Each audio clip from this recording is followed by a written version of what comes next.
അമേരിക്കയിൽ രണ്ടിടങ്ങളിലുണ്ടായ വെടിവെപ്പിൽ 7 മരണം. ന്യൂയോർക്കിലുണ്ടായ വെടിവെപ്പിൽ 4-ഉം നെവാഡയിൽ 3 പേരുമാണ് കൊല്ലപ്പെട്ടത്. അക്രമികളിൽ ഒരാൾ സ്വയം വെടിവെച്ച് മരിച്ചു. മറ്റൊരാൾ പോലീസ് കസ്റ്റഡിയിലാണ്. വിവരങ്ങളുമായി അജയ് സുധ ബിജു. അജയ്, ഈ രണ്ട് ആക്രമണങ്ങളും തമ്മിൽ എന്തെങ്കിലും ബന്ധമുള്ളതായി വിവരങ്ങൾ വരുന്നുണ്ടോ?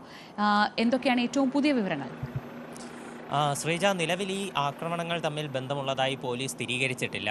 ന്യൂയോർക്കിലുണ്ടായിട്ടുള്ള ആക്രമണം നടന്നിട്ടുള്ളത് 345 പാർക്ക് അവന്യൂ കെട്ടിടത്തിലാണ് ഈ ആക്രമണം നടന്നത്. ഈ കെട്ടിടത്തിലേക്ക് അതിക്രമിച്ച് കയറിയ അക്രമി, അത് 27-കാരനായിട്ടുള്ള ഒരാളാണ് ഈ അതിക്രമം നടത്തിയത്.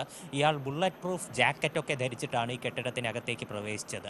ഇത് ന്യൂയോർക്കിലെ വളരെ പ്രധാനപ്പെട്ട ഒരു കെട്ടിടമാണ്. ബാക്ക്സ്റ്റോൺ എന്ന് പറയുന്ന ഒരു ഇൻവെസ്റ്റ്മെൻറ്റ് സ്ഥാപനം, അതുപോലെ തന്നെ നാഷണൽ ഫുട്ബോൾ ലീഗ് തുടങ്ങിയിട്ടുള്ള സ്ഥാപനങ്ങളെല്ലാം പ്രവർത്തിക്കുന്ന വളരെ പ്രധാനപ്പെട്ട ഒരു കെട്ടിടമാണ്. ഇതിലേക്ക് അതിക്രമിച്ച് കയറിയ അക്രമി അതിൻ്റെ 32ാമത്തെ നിലയിലേക്ക് എത്തുകയും അവിടെ നിന്ന് വെടിവെക്കുകയുമാണ് ഉണ്ടായിട്ടുള്ളത്. ഈ ആക്രമണത്തിൽ 4 പേർ കൊല്ലപ്പെടുകയാണ് ഉണ്ടായത്. ഒരു പോലീസുകാരനും ഈ ആക്രമണത്തിൽ മരിച്ചു എന്നാണ് നമുക്ക് വിവരം ലഭിക്കുന്നത്. ഈ 32ാമത്തെ നിലയിൽ നിന്ന് ഈ അക്രമിക്ക് നേരെയും പോലീസുകാർ വെടിവെച്ചു. ഈ അക്രമി ഈ വിൻഡോയിൽ നിന്ന് പുറത്തേക്കും വെടിവെച്ചു എന്നാണ് നമുക്കറിയാൻ സാധിക്കുന്നത്. അതിനുശേഷം ഈ കെട്ടിടത്തിൻ്റെ തന്നെ 33ാമത്തെ നിലയിൽ നിന്ന് സ്വയം വെടിയേറ്റ് മരിച്ച നിലയിൽ നിന്ന് ഈ അക്രമിയുടെ ശരീരം കണ്ടെത്തുകയായിരുന്നു. മറ്റൊരാക്രമണം ഉണ്ടായത് നെവാഡയിൽ വെച്ചാണ്.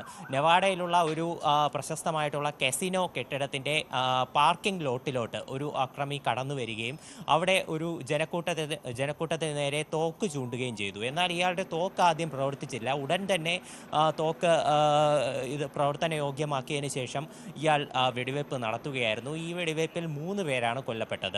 ഒരു സെക്യൂരിറ്റി ഗാർഡ്, അതുപോലെ തന്നെ ഈ അക്രമ സ്ഥലത്ത് വെച്ച് വെടിയേറ്റ മറ്റൊരാൾ, അതുപോലെ തന്നെ ഡ്രൈവ് ചെയ്ത് ഇവിടെ നിന്ന് പുറത്തേക്ക് രക്ഷപ്പെടാനായിട്ട് ശ്രമിച്ചിരുന്ന മറ്റൊരാൾ. ഇവർക്ക് 3 പേർക്കുമാണ് വെടിയേറ്റത്. മൊത്തം 6 പേർക്ക് ഈ സംഭവത്തിൽ പരിക്കേറ്റിട്ടുണ്ട്. 2 പേർ ഇപ്പോഴും ഗുരുതരാവസ്ഥയിലാണ്. മറ്റൊരാൾ ആശുപത്രി വിട്ടു എന്നാണ് അറിയാൻ സാധിച്ചിട്ടുള്ളത്. ഈ രണ്ടാമത്തെ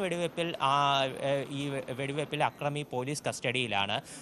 ഇയാൾ ആരാണെന്നുള്ള അന്വേഷണം നടന്നുകൊണ്ടിരിക്കുകയാണ്. പോലീസിൻ്റെ വെടിയേറ്റാണ് ഇപ്പോൾ കസ്റ്റഡിയിലുള്ളത്. ഇയാളിപ്പോൾ ഗുരുതരാവസ്ഥയിൽ ചികിത്സയിലാണുള്ളത്. ഇയാൾക്ക് ബോധം വന്നതിന് ശേഷമായിരിക്കും ഇയാളെ പറ്റിയിട്ടുള്ള മറ്റ് വിവരങ്ങൾ അന്വേഷിക്കാൻ സാധിക്കുക. ന്യൂയോർക്കിലെ അക്രമി എന്നാൽ സ്വയം വെടിയേറ്റ് മരിക്കുകയായിരുന്നു. 27 വയസ്സുള്ള ഒരു യുവാവാണ്. ലാസ് വെഗാസിലുള്ള ഒരു യുവാവാണ് കൊല്ലപ്പെട്ടതെന്നാണ് നമുക്ക് വിവരം ലഭിക്കുന്നത്. ഈ 2 അക്രമ സംഭവങ്ങളെയും പറ്റി കണക്ട് ചെയ്യുന്ന മറ്റു വിവരങ്ങളൊന്നും ലഭ്യമായിട്ടില്ല.